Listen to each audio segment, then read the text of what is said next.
people talk about the brotherhood and camaraderie in the fire service.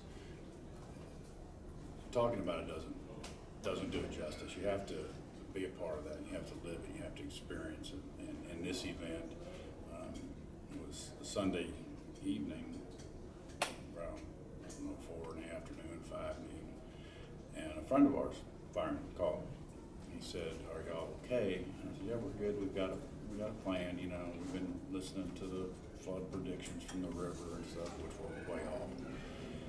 He goes, "Well, you need help? We're here." I said, "You're where?" He goes, "Oh, we're in your garage."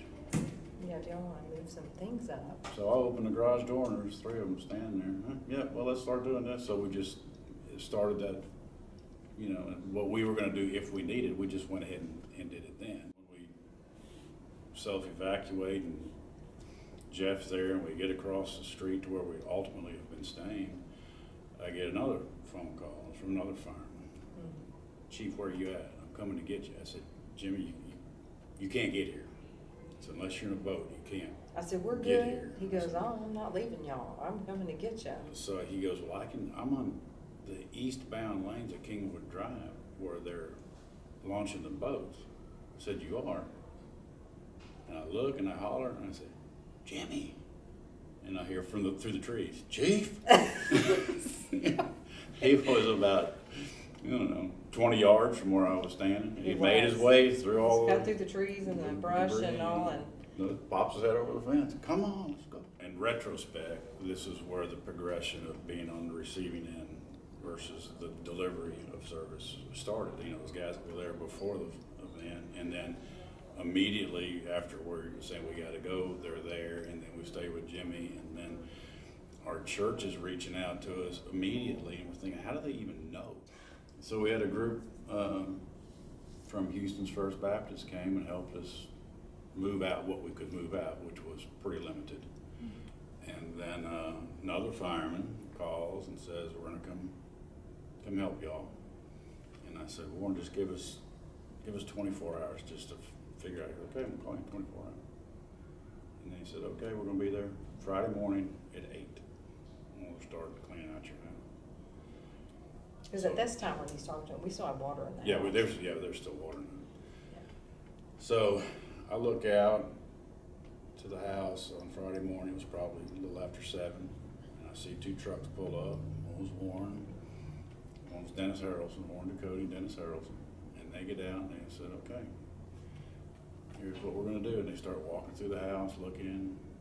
It's okay. Well, then a couple guys pull up, a couple more guys pull up, a couple more guys pull up. 27 guys, most of them with their wives and kids, came, and he said they were going to start at 8, and they got to work at 8 o'clock, and they didn't stop till about 3 o'clock.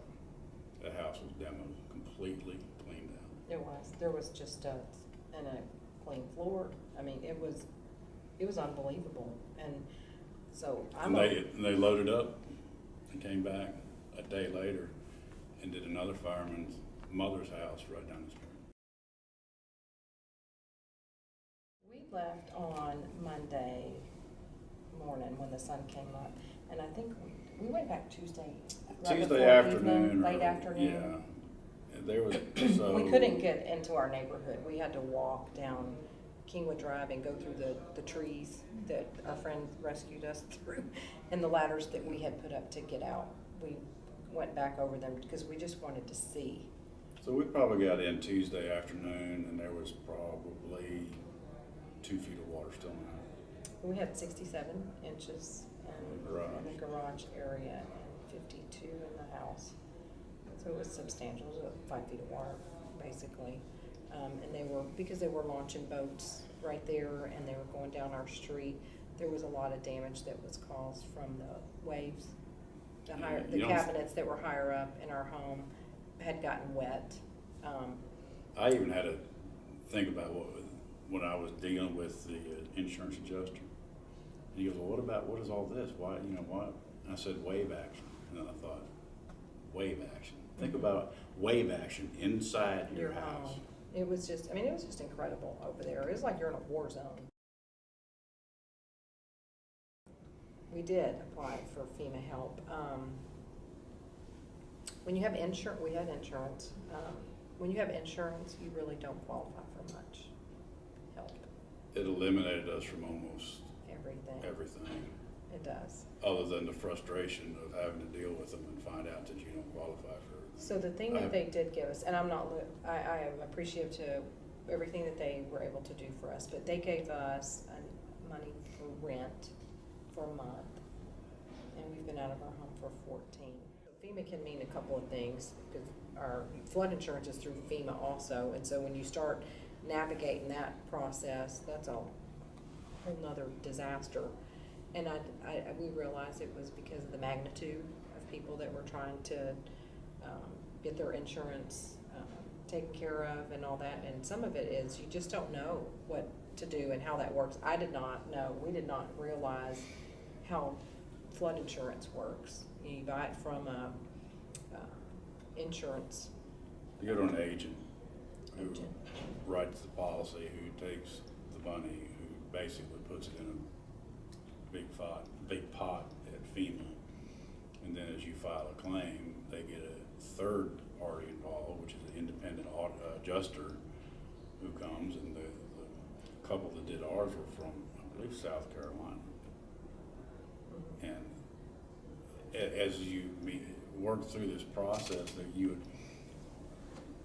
that couple was delightful, and I think did a very thorough and professional job. And then the next step, you would deal with levels of incompetence like I've never seen before, and total apathy. Didn't affect them, didn't really worry about it. One, and I couldn't even tell you who this gentleman was, but I was voicing my frustration, and he said, I understand. He said, we normally have about 800 employees. He said, for this event, we have 1,800. He said, we have 1,000 people that we immediately put into play. We had a list that each day we would get up, and Lisa's was way more extensive, but there was, 10 or 12 people that we would call every single day. Where are we today with this? Well, And a lot of that was, please call me back, and you knew they weren't going to, so you call them the next day, please call me back. The negative changes were just how many businesses were affected by it and just shut down, and hoping and praying that they would come back, because if businesses didn't come back, the community was not going to come back. And we were in a real pivotal place there for a while, and still are. We are, because there's a number of houses that still haven't been renovated yet, and you're hoping that will happen.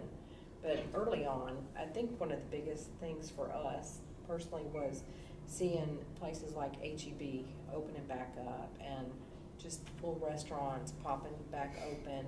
There were, what do we count, 20? In the immediate area that we're close to where we're at right now, there was 26 restaurants that were closed after the flood, and it was interesting to see, and we're creatures of habit. We have our little places we like to go, and they just weren't options anymore. No. Or even to go to the grocery store and see your neighbors. You would see your neighbors in the grocery store. It's kind of a social event. I remember when HEB opened back up, we went and got a few things the day that they opened, and then they were doing something in there that afternoon. We said, let's just go back and go visit. So we did. We went back to HEB and just walked through, because we got to see our neighbors, because everybody was so focused on their home and trying to get their business taken care of. You really didn't see anybody. And so just to get to see your neighbors and ask if they were okay and just kind of socialize a little bit, it made you feel a little bit better. I think there's been a heightened sense of community, and as we referenced earlier, people wanting to get their familiar restaurants open, their familiar grocery store open, the school back up and running, so they could focus back on what drew them to this area initially. And it's a wonderful community, and I think there was that sense that some of that had been taken away, stolen, whatever, and to see people being willing to help each other out, whether it was a sandwich or cooler of water or, you know, stopping by and saying, how you doing? The stuff that was immediately post-event has continued. And I do think, I can say without reservation, that there are people that we're closer to that are, you know, they've been neighbors and acquaintances that are now Friends. So I think it's drawn people together in a good way. Just like we can say personally that, you know, we're a team and we're just trying to navigate this together. I think we can say that as a community. The community's navigated this these past 14 months, and especially immediately after. And you do become friends instead of we just all are from Kingwood